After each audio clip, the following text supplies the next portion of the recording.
Despite doubling down on an open quarterback competition, the Tennessee Titans cannot give any of Cam Ward's opportunities to Will Levis. That more on today's edition of Locked On Titans.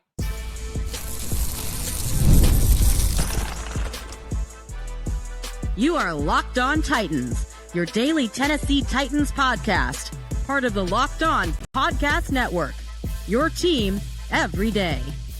Welcome to the Locked On Titans podcast. I am your host, Tyler Rowland. Titans fans, today's edition of the Locked On Titans podcast is brought to you by Amazon Fire TV Stick 4K. You can turn any TV into your Xbox, no console needed. Head to amazon.com/Fire TV Locked On to learn more. On today's episode, we're going to take a look at some of the comments the Tennessee Titans brass had on Thursday. We heard from Chad Brinker. We heard from Brian Callahan specifically, and both of them doubled down on an open quarterback competition. And if true, it makes absolutely zero sense. We're also going to hear about Brian Callahan talking on the roster moves and changes that the Tennessee Titans have made. We'll go over the Titans offseason schedule coming up here in the next few weeks and what to look forward to. And I'll also tell you the jersey numbers for the Tennessee Titans rookie class, which just came out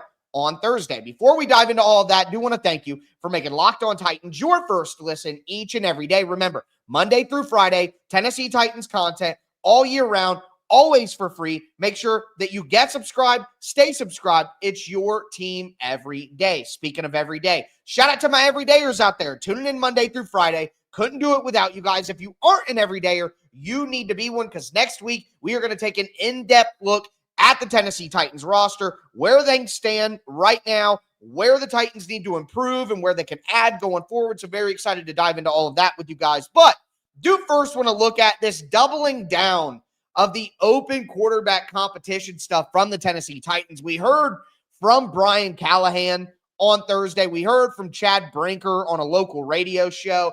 They both talked about how, competition's good. We want competition all over the roster. All the quarterbacks are going to get equal opportunities. All the quarterbacks are going to be in a competition. Nobody's earned the starter role. We're not naming a starter in May. And look, as I said earlier this week, sounds like coach speak. Sounds like, hey, we're putting on a good public face. Hey, we're going to say this stuff. We're going to say that we still believe in Will Levis. We're going to say that Will Levis can still develop. We're going to say it's an open competition. We don't want to step on any toes right now. And from the outside view, we don't want to absolutely torpedo Will Levis's value in any trade. And I know, again, a lot of you guys, when you hear that, you roll your eyes and say, oh, nobody trade anything for Will Levis anyway. And I think that is shockingly mistaken. Kenny Pickett went for like a fifth-round pick earlier this offseason. We just saw Sam Howell get traded for a sixth-round pick, I do believe was the compensation. That is exactly where Will Levis should be as well. He should be getting you like a sixth-round pick. That's what the Titans could conceivably get out of Will Levis. And as I've talked about, if you go further into the offseason, if there's an injury in training camp, things happen in the NFL, someone gets hurt during the preseason, someone goes into training camp and looks absolutely terrible, and the team wants to get a look at somebody else. The Tennessee Titans are doing everything they can to keep their powder dry. There's no reason to come out and say, yeah, duh, Cam Ward's our number one quarterback. Yeah, this, blah, blah, blah, because then you just publicly execute any Will Levis trade value that you might be able to get or you might be able to increase, because you know that teams have you over a barrel. If you come out and you literally say over and over and over again, it's a competition, we want Will Levis in the room, we're blah, blah, blah, blah, blah, you're not torpedoing his value on your own. You know what I mean? So understanding that that is the most likely outcome here and the most likely reason why they're saying these things and why they're doubling down on this and why they're going to keep pushing this, that's the best reason why. But let me just say this. Let me take a quick second and just say this. If this is true, if we get into, and remember, I'm going to go over the Tennessee Titans offseason schedule ahead at the end of the show. If we get to rookie camp, if we get to OTAs, if we get to mini camp in June, and Will Levis is getting as many opportunities as Cam Ward, and the Tennessee Titans have not given Cam Ward the number one quarterback amount of reps, I'm going to pull my hair out. Okay? This is one of these old school Mike Vrabel football things that is absolutely ridiculous. If you sacrifice Cam Ward's opportunities to get better and grow as a player and learn the offense and get chemistry with his teammates, the guys he's going to be throwing with, if you sacrifice even a single one of those opportunities to get Cam Ward ready for Will Levis, you are making a massive error. You're making a massive mistake. And doing that under the guise of he's got to earn it. He's got to earn it. I'm sorry, but Cam Ward already earned it. Cam Ward earned it when you made him the number 1 overall pick. Cam Ward earned it when you got Warren Moon out of bed, brought him down here to Tennessee or up here to Tennessee, and had him unretire his jersey and hand it to Cam Ward at the press conference. You can't say, oh, Cam Ward's got to earn it. Cam Ward's got to earn it. Well, Cam Ward didn't have to earn Warren Moon coming out of retirement to give him his jersey number and you guys rolling out the red carpet for him and crowning him the king of the earth. So he didn't have to earn all of that, but he's got to earn getting the proper reps over Will Levis. The reason you drafted Cam Ward number 1 overall, the reason you rolled out the red carpet for Cam Ward, the reason that you had Warren Moon unretire the number 1 jersey and give it to him, the reason you did that is because you don't believe in Will Levis anymore, because you gave up on Will Levis. That's why you did this.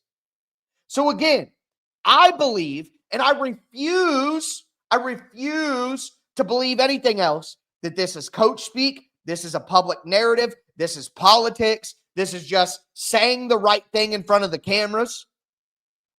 I refuse to believe that the Tennessee Titans could conceivably give Cam Ward and Will Levis equal opportunity, that they would give them. And it's not because he has to earn it or any of that nonsense. It has nothing to do with that.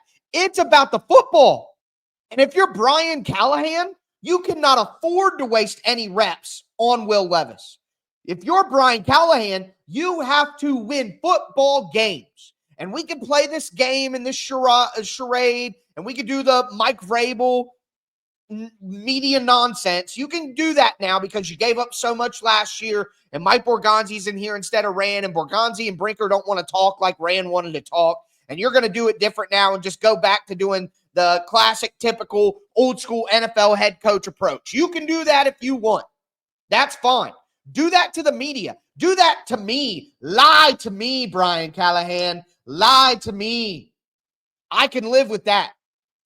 But do not behind the scenes. Do not behind the scenes lie to yourself. You cannot waste any of these reps. Minicamp, rookie camp, OTAs, training camp, preseason. You cannot waste any opportunities whatsoever for Cam Ward on Will Levis. Because Will Levis, you have already declared Will Levis is not your future. You have already declared Cam Ward is. And if you want to keep your job and you want to win football games, you better get your future as ready as you possibly can get him. So, again, I am hoping, wishing, praying, and will continue to not believe anything else otherwise. This is complete coach speak nonsense. If it's anything other than coach speak nonsense, it is a travesty and would make me definitely be a tad concerned about Cam Ward's future. So just don't prove me wrong here, Titans. I'm begging you. But with that being said, Brian Callahan had a lot of other things to say about the rest of the roster. Do want to let you guys know that today's episode is brought to you by the Amazon Fire TV Stick 4K. Did you know that your Fire TV is also an Xbox? You can turn any TV into your gaming and entertainment hub with a Fire TV Stick 4K device. No console required. Just grab your paired controller, subscribe or sign in to Xbox Game Pass Ultimate with EA Play included, and you're ready to go. Dive into hundreds of premium titles, including EA Sports College Football 25 to Call of Duty, just as easily as you stream your favorite shows. Truly listen to how insane this is. If you're my age, and you've been playing video games, you've been playing on consoles your whole life, imagine being able to sit the console at home when you travel, when you move, when you whatever, and just bring an Amazon Fire TV Stick 4K. It is possible, folks. Head to Amazon.com/FireTV Locked On to get started. Xbox Game Pass Ultimate subscription and compatible controller required. Available on select devices, including Fire TV Stick 4K 2nd Gen, Fire TV Stick 4K Max 1st and 2nd Gen, and Fire TV Cube 3rd Gen.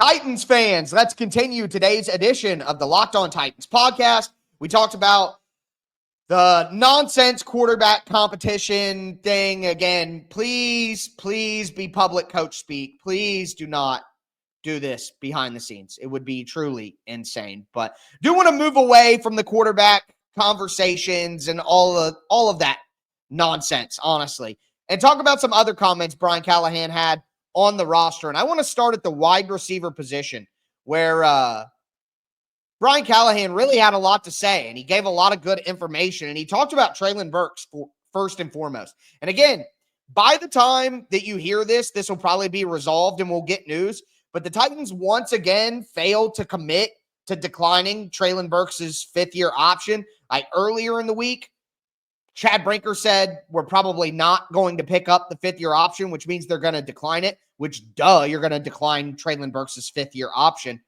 But Brian Callahan also said, they're working through that right now. The deadline is, I believe, today, Thursday, when I'm recording. So, I would imagine that news has to come out sometime soon. It is basically a formality. But Brian Callahan came out and said, Treylon Burks needs to get healthy, and when he gets healthy, he needs to come in here and make plays. He needs to be consistent. And the reality is they know that he's not. That's why they went out and drafted 2 wide receivers. They went out and got Xavier Restrepo as an undrafted free agent. They go out and sign 2 veteran wide receivers in Tyler Lockett and Van Jefferson. They go out and sign James Prochet as well to come in and compete as a kick returner who also plays at wide receiver. They have had enough of Treylon Burks. I'm to the point now where I think the Titans might cut Treylon Burks when we get to cut down day for the roster. I think they cut Treylon Burks. That's going to be my prediction as of right now. I think you have Ridley, Jefferson, Lockett, your veterans, and then you're going to bring Restrepo, Io Manor, and DK, your 3 rookies. I'm not keeping 7 wide receivers. Also, Bryce Oliver. Yeah, right. Okay. Once again, another media creation of an undrafted free agent wide receiver. Everybody tells you to get hype about, and then the Titans go out, get 3 wide receivers who are going to be over him right away. Maybe not right away, but give me those guys long term. Either way, I'm just saying Treylon Burks is such an afterthought right now, and he only has $4.5 million guaranteed on the salary cap. There's nothing you can do about that. Cutting him doesn't save any money. Blah, blah, blah. Doesn't matter. You're paying that money to Treylon Burks for this final year anyway. So essentially, it's a sunk cost, and you might as well move on. Just move on. Don't keep him on the roster when you know you can't count on him just because you paid the $4.5 million that you had to pay anyway. Don't make a mistake twice. Just cut him. And you want to keep Bryce Oliver. You want to keep 7 wide receivers and keep Bryce Oliver in that mix? Sure, just cut Treylon Burks. He's wasting a roster spot at this point, and financially, it finally makes sense to let him go. Brian Callahan did also talk about Tyler Lockett and how he thought Tyler Lockett could have a good impact on Cam Ward, said he could bring perspective, tell him how to do things, how things are done by quarterbacks in the NFL. I like the stuff that he had to say about the rookie wide receivers. He talked about Io Manor and said that he's probably going to start out as an X receiver, which is what I've been talking about with Io Manor and why I think he has such a good opportunity to come in and contribute right away. Remember, Titans don't really have an X wide receiver. Like Van Jefferson, I think, could give you some in that role, but I don't know if he's physical enough for that. And then DeAndre Hopkins is gone, and that's what he was doing. Calvin Ridley is a Z wide receiver, a slot wide receiver. I would say DK, maybe, but more looking like a slot or a Z type guy to me. Treylon Burks should be the X wide receiver, but we know that he's a ghost, so you can't really count on him. So having Io Manor as an ex-wide receiver to start makes all the sense in the world. And again, it's part of the reason why I think he can make such a big impact in year one, because they don't have anybody who is as fit to play the X position as him. So, did mention DK, saying they think he could play all three spots, whether X, Z, slot. He's not quite as big and physical as a guy I would want to be my pure Z, but in the Titans spread system with these outs and these quick curls and stuff like that, I think DK could run some snaps there. But ultimately, I see him more as a Z or a slot, but the Titans are going to let him try all three positions until they find where he fits best. I think that's a good route with a guy who kind of doesn't fit perfectly in any mold like DK, and that versatility can be a good thing for the Titans on this roster. Brian Callahan also talked about where he would like to see some young players step up. He started out talking about defensive back and linebacker. Those are the two spots that he mentioned right away. Talked about cornerback behind Roger McCreary. Got Jarvis Brownlee Jr. and L'Jarius Sneed outside behind Roger McCreary. I thought that was interesting because, again, something I continue to point out, Roger McCreary's going into the last year of his contract. The Titans have Jarvis Brownlee Jr. They have a lot of money and resources invested in L'Jarius Sneed. Would they pay a close to top of market nickel cornerback deal for Roger McCreary? 3 years, $40 million? Would the Titans pay that for Roger McCreary? I don't know. I don't know if I would do that for Nick. Roger McCreary is a very good player. He's been drafted here. He's been developed here. He's a very good nickel cornerback, but he's not an elite nickel cornerback. He's not elite at the top of the league, a huge game changer, difference maker type player. He's just a really good, solid starting player. He's just good. He's good. Not bad, not great, not elite. He's good. Do you pay that for a nickel corner? I don't know. So maybe, when Brian Callahan says, looking for someone to develop behind Roger McCreary, maybe the reason why that's so important is because Roger McCreary ain't going to be here next year. Just got to keep that in mind as we look toward to the future. Same thing with Chigakonkwo. Same thing. So he did also mention the trenches. He said anytime, you're looking at player development, you want to see development in the trenches because they're so important. Interior defensive line, interior offensive line, edge, offensive tackle. That should be no surprise. And then he also mentioned wide receiver, of course, which they have so many young wide receivers. And if you're thinking right now, wait, defensive backs, linebackers, O-line, D-line, wide receiver, that's a whole dang team. Well, you're right. And the team's not very good. So the Titans do need young players to step up all across the team. I did thought Brian Callahan had a really interesting answer when he talked about the draft process this year with Mike Borgonzi compared to previous examples that he's had with it. I want to make sure I get some of these quotes correct for you here. He said that the draft process switching to Mike Borgonzi as the GM was seamless. He said Mike brought the coaches in early into the process. He let the coaches actually look at the draft board. This is something that I didn't know about. I learn stuff all the time. That's why I listen to all these press conferences, because there's behind the scenes stuff that, there would be no way to know. It's not like people talk about it or get asked about it. But Brian Callahan said typically coaches come in, they read a report on what they're looking for at their particular position. Say you're a linebacker coach, what you need in your line, what traits you want from your linebackers, all that. The coaches will come in, they'll read their reports. The scouts will go, okay, awesome. And then that's it. The coaches don't even look at the draft board, like the rankings of the players. That's what Brian Callahan said, is typically in his past, that wouldn't even be a thing. But Mike Borgonzi, as a general manager, brought the coaches in early. They let them look at the draft boards, and they actually let the coaches and the scouts have conversations about the rankings of those players. Like, hey, I actually had this guy ranked ahead of this guy because I saw this on tape, and I like this, blah, blah, blah. And Brian Callahan said what it resulted in was a lot of additional tape watching. Like, a coach would like a player way more than a scout. So the scout would say, okay, let me go back and look at this player, or vice versa. A scout likes a guy way more than a coach, and coach is like, all right, let me go back and look again. That kind of double check, cross-referencing, it gives me so much optimism for what the Titans scouting process can be going forward, because that's exactly how you want to do it. You don't want concessions. There's a phrase that I like. Look, I'm boisterous. I have strong opinions. Everyone should agree with me I'm right. And a lot of people out there are like that. I always think it's funny when people are like, oh, you only think you're right. You think you're right all the time. Well, it sounds like you think I'm wrong. So maybe you think that you're right all the time. You just think I'm wrong. I always love stuff like that. It takes two to tango in these things. But there's a phrase that I like that says, if we're all thinking the same, no one's thinking.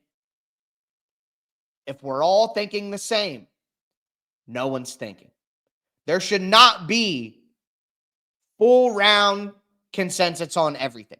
Shouldn't be like that. You have to have dissenting opinion. You have to have someone playing devil's advocate, per se. You have to take that contrarian opinion to make sure that you uncover every stone, to make sure that you truly analyze every single situation so you get the best outcome possible. And cross-checking and cross-referencing and having debate and having discussion about draft rankings and how to use players and stuff, that's the best thing that could possibly happen. Again, the best way to find the best answer is to fight about it.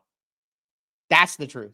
You debate it harshly, severely. You examine every single angle, no matter how harsh, and you take all the information to make the best decision. It sounds like that's what the Titans are doing. But speaking of process, the offseason on-field process has begun, and we got some rookie jersey numbers.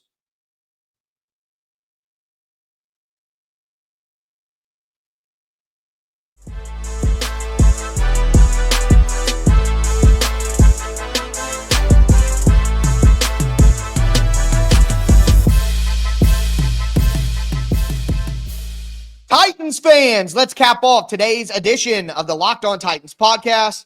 We've talked about a ton of different things, Cam Ward situation, the roster moves that Brian Callahan talked about, but now I want to get into some clerical items, some offseason schedule stuff, some jersey numbers. Before I do, though, thanks again for making Locked On Titans your first listen each and every day. Remember, Monday through Friday, Tennessee Titans content all year round, always for free. Make sure that you get subscribed, stay subscribed. It's your team every day. But all-season roster schedule.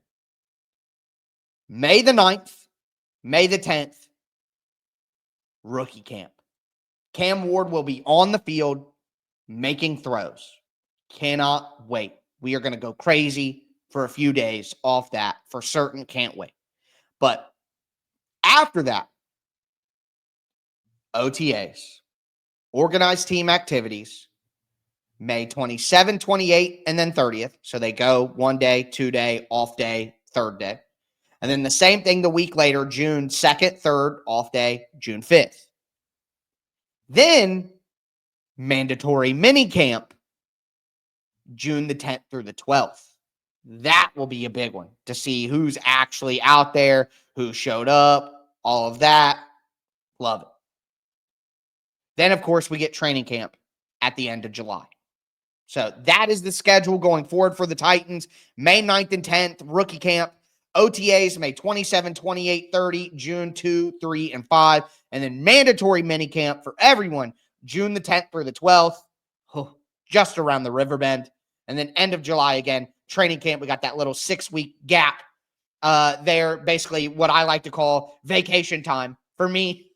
That's when I try to go. But either way, it's coming, folks. Football is right around the corner. Cannot wait for some of these summer workouts. It's going to be so much to discuss.